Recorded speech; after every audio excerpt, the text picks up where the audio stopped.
ભાઈ શું કરશો તું? એ લગ્નમાં જવા માટે નીકળું જ છું.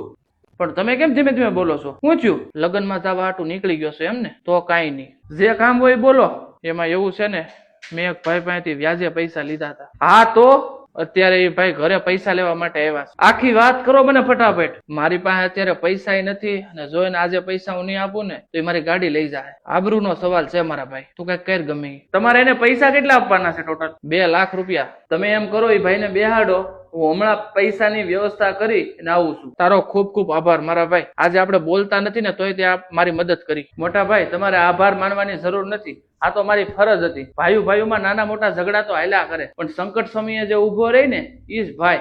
કેમ થયું? શું કીધું તમારા ભાઈએ? મારો ભાઈ આવે છે. ગાડીની ચાવી પાછી આપી દો ભાઈ, અને થોડી વાર બેસો. મારો ભાઈ પૈસા લઈને આવે છે. મેં તમને કીધું તું ને કે તમે ભાઈ પાસેથી પૈસા લઈ લો તો આવી કઈ તકલીફ જ ન થાત. તારી વાત હાચી હતી કે હું મારા ભાઈને મૂકીને બહાર પૈસા લેવા માટે ગયો અને ભેળવાનો, પણ ખરા સમયે મારો ભાઈ જ મને કાયમ લાગ્યો. ઉહળ બાંધે 1 વાર ને ભાઈઓ બાંધે 100 વાર. પણ ખરા સમયે છે ને ભાઈ જ આવીને ઉભો રહ્યો ભાઈ.